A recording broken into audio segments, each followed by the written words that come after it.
что вы сейчас сказали? У Карлоса вот такие вот глаза. Близнецы, а такое вообще может быть? Он шутит? Смотрю на этот экран и вижу там двух прекрасных малышек. И снова здрасте, это мама в кадре, мама 4 Симона. Сегодня я продолжаю рассказывать о своих родах в Англии. Итак, мои третьи роды. Ну, мои третьи роды — это вообще сюрприз.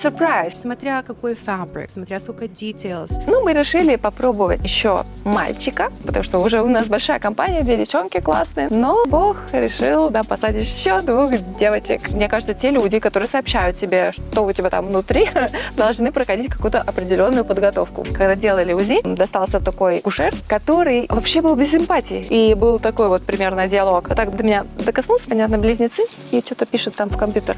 Извините, что вы сейчас сказали? Ну, у вас близнецы. Что? Что вы сейчас сказали? Я говорю, а вы не знали, да? Это мой первый УЗИ во время всей твоей беременности, их у тебя всего 2. Откуда я могу знать, когда у меня официальное первое УЗИ? Ну вот так я узнала, и я не могла никак поверить, я 6 раз его переспрашивала. Я была уверена, что это такой английский юмор, да, у вас близнецы, да, и смотрят на реакцию. Но когда я 4, 5, 6 раз его переспросила, и он продолжал настаивать на своем, что у меня близнецы, тут у меня закрылись сомнения, может быть, это не английский юмор, и у меня действительно близнецы, а такое вообще может быть. И тут я поворачиваюсь к своему мужу и говорю, Карлос, он шутит? А у Карлоса вот такие вот глаза, он смотрит на этот экран с открытым ртом и ничего мне не говорит. Я смотрю на этот экран и вижу там 2 прекрасных малышек. В общем, сюрприз. Я всю жизнь думала, что вроде никогда в жизни у нас ни у кого в семье не было близнецов, но потом, когда я начала рыть наше семейное дерево, оказалось, что дедушкина мама была близняшкой. Тан-тан! Так что проверьте на всякий случай, кто у вас там. Да всякое может быть.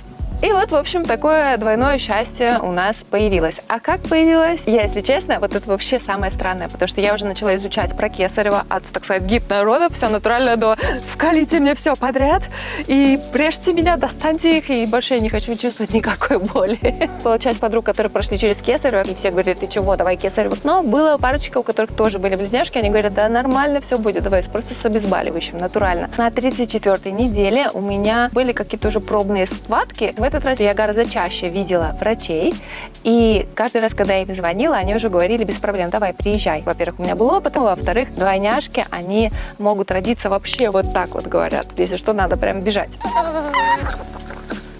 Итак, как это ни странно, 3-й роды – это был самый позитивный у меня опыт. Самый, да, лучший, несмотря на то, что беременность была самая ужасная, самая тяжелая. Об этом, наверное, тоже отдельное видео стоит сделать. Как только я поняла, что все, оно началось, мы собрали чемоданы, позвонили в больницу, и они сказали, окей, приезжайте. Я сказала им, я точно рожаю. Они сказали, возможно, еще нет. Я сказала, точно, да.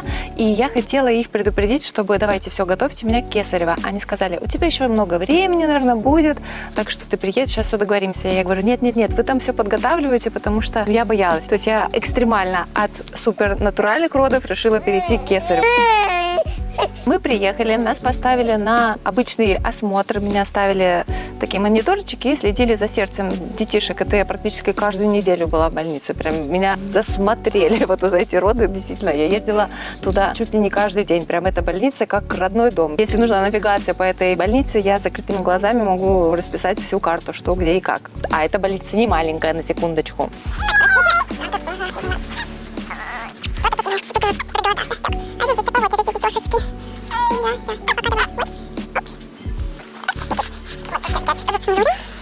Пока они меня мониторили, у меня начались схватки. Да такие, что я прям думала, на крышу сейчас полезу. Слушайте, обязательно меня мониторить? По-моему, у меня уже схватки. Они говорят, нет, обязательно нужно там, что в сердце посмотреть. А я начинаю кричать от боли уже. Ну, как-то на меня внимание долго не обращали. Да, наверное, я там час протусовалась.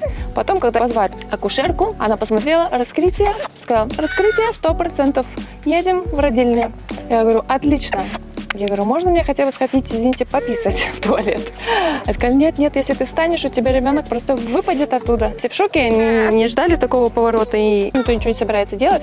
Я говорю, давайте мне кесарево. А они сказали, нет, ты понимаешь, что это уже поздно? То есть как бы ребенок уже здесь, вот он здесь. Я говорю, как поздно? Я там устраиваю скандал. собирается там целый какой-то консилиум. И в этот раз у меня не одна или две акушерки, а 150 человек. Там все, наверное, и уборщица пришла, все вообще посмотреть на эту женщину, которая кричит. Но у меня от боли просто мозг переклинило, я не могла воспринимать информацию. Мне в итоге нашли какого-то самого классного анестезиолога, который мне колол эпидуралку, хотя мне изначально говорили, что нельзя. Объяснил все к чему. И, друзья, тут совершилось самое настоящее чудо. Я благодарила Господа Бога за того человека, который изобрел эту эпидуралку. И за эту женщину, которая так классно его вколола, что я могла чувствовать по-прежнему свое тело, немножко догадываться, когда у меня начинается схватка, но боли практически не чувствовала. То есть я могла двигаться так же, как при гипнородах, то есть менять позицию, как мне удобно.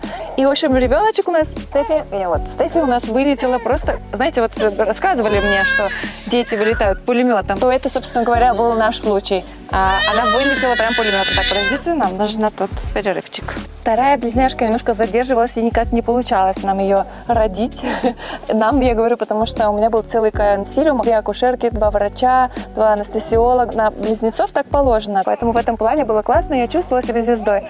Но поскольку не получалось родить Еву, она была перевернута еще, но не собиралась она еще рожаться. У нее еще было официально несколько недель тусоваться в животе. Но Стефи решила по-другому. Поэтому меня на всякий случай готовили к кесареву. Я уже была в операционной, но в итоге удалось родить ее собственными силами. Но я чувствовала себя действительно звездой в окружении стольких людей в сравнении с тем, как происходили натуральные роды. И в этот раз, да, со светом, со всеми делами. А врач мне постоянно говорила: да ты же, я же вспомнила, ты же вылитая Джулия Робертс. Тебе никто не говорил? Ну ты вылитая Джулия Робертс. Я там лежу, рожаю такая вот вся одурманенная. Она: не, ну точно Джулия Робертс, ну посмотри на нее, она же Джулия Робертс. В общем, вот так в большой компании и весело я родила своих двойняшек, и этот опыт у меня был очень позитивный. Я, правда, 2 недели тусовалась потом в больнице, ну, потому что они раньше срока родились, нужно было наладить температуру, нужно было научиться нам есть первое время, через трубочки питались. Если вам интересно посмотреть, как выглядит английский роддом изнутри, то можете посмотреть мое видео. Я сняла как раз, находясь 2 недели с близняшками, показываю все изнутри, как есть. Ну уж не знаю, рассказала я все или нет про мои 3-е роды, но в целом это самые позитивные были роды, хотя беременность была самая сложная, вообще нелегко. Так, Софита. Так, дети атаковали план, требуют внимания, пора менять памперсы, пора проверять домашние уроки, у нас старшая вернулась. Если я что-то не рассказала, задавайте вопросы под этим видео в комментариях, я обязательно постараюсь ответить на всех. И если что-то вас специфически интересует, может быть, даже отдельное видео на эту тему запишу, поэтому, пожалуйста, давайте общаться. Обязательно, пожалуйста, поставьте лайк и подпишитесь на мой канал, это поможет мне расти. В конце концов, мне нужно накопить на няню, посмотрите. Пока-пока.